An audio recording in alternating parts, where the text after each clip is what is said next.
Hello and welcome to Spirited Debate. I'm Lauren Green. Well, a Colorado school is no longer participating in a Christmas donation program because a humanist group threatened a lawsuit saying it violated the separation of church and state. Skywald Academy decided to end its association with Operation Christmas Child. The charity sends hygiene items, candy, gifts, and a Christian message to disadvantaged children around the world. Is the humanist position another round of the war on Christmas or Christians, or is this a legitimate concern for people who are not religious or who have no religious beliefs whatsoever or of another religion? Well, joining me on both sides is Christina Arriaga, Executive Director of the Becket Fund for Religious Liberty, and Royce Beckard, Executive Director of the American Humanist Association. Welcome to you both. Thanks for having us on. Roy, let me start with you, because I want to know what is wrong with the students participating in a program that helps send, holiday gifts or Christmas gifts, however you want to call it, to disadvantaged children around the world. What's wrong with it?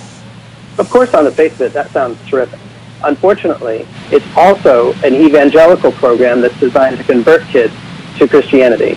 And having a conversion program in public schools is just not such a good idea. Now, the conversion you're talking about is the message inside the Christmas box, the gift, right?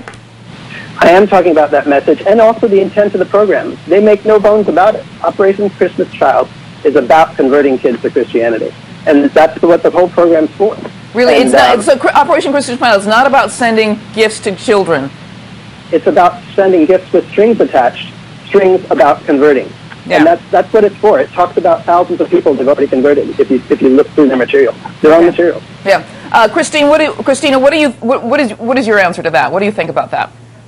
Oh, their claim is entirely absurd. The fact that they are personally allergic to religion does not mean that every single time that there's a partnership between a government entity and a religious group that it should be banned. In fact, our own White House has the Office of Faith-Based and Community Initiatives that works precisely to coordinate and collaborate with religious groups that are doing great work all over the United States on behalf for the poor, for the homeless, for those who have nowhere else to go. You know, Roy, we just saw pictures of the protests that the community raised. It's an interesting thing because the president of the school board said that this was like bullying to them. It was like, this is a school of 1,100 kids from pre-K to 12th grade, which means they have less than 100 kids in average out between the grades. It's not like bullying at all. Look, we're basically saying this is an illegal way to do what you want to do, which is send toys to kids. Nothing wrong with that. But why don't they use Toys for Tots or another program that's religiously neutral? There's no reason they have to go this route. And we should just encourage them to do the right thing. This is a student-led effort, though. This isn't a school-led. The small student team decided what charity to operate with, and they chose Operation Christmas Child. Why is that objectionable? Well, it's not just student-led. There's the teacher and the president and the principal of the school announced that this could be done and that kids can do it. They had an in-the-classroom time set aside for the program. There was clear endorsement and support of the school, and there was pizza parties for the classrooms that had the most presents collected. I mean, it's clearly involvement and endorsement of the school. Mm-hmm. Christina, what do you think the school could have done? Could they have won the legal fight if they had actually decided to? On what basis, though? Absolutely. It is a well-known fact that government entities are allowed to partner with religious groups to serve others, whether to send gifts, whether to go out and help at homeless shelters. This is a great program. The American Humanist Society seeks to chill every single attempt at partnership because they want their view to be the only view that is heard in the United States. The Constitution was not meant to be a huge religion eraser. The Constitution clearly states that it is okay for government groups to work with religious groups. There is no ban for those partnerships.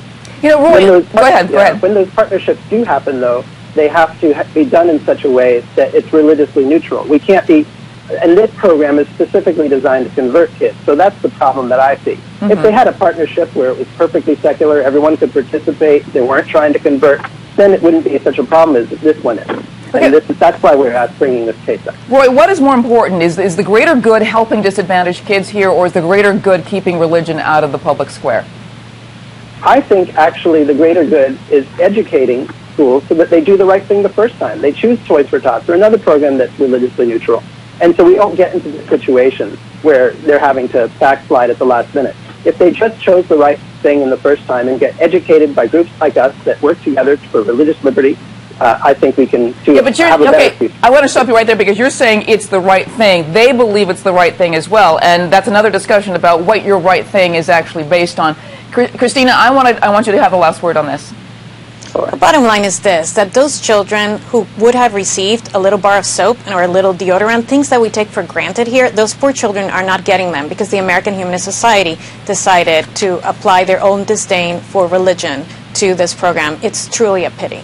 Well, I want to leave you with this. I did talk with the Lisa Nolan, who is the executive director of the Skywald Academy, and she said they didn't fight because they didn't have a policy in place. They didn't feel they would have a legal foundation to stand on, even though they had pro bono offers to wage a legal fight for them. But they said once they get the policy in place, they will fight back. I want to thank you both, Roy Speckard, the executive director of the American Humanist Association, and Christina Arriaga, executive director of the Beckett Fund for Religious Liberty. Thank you very much. Thank you.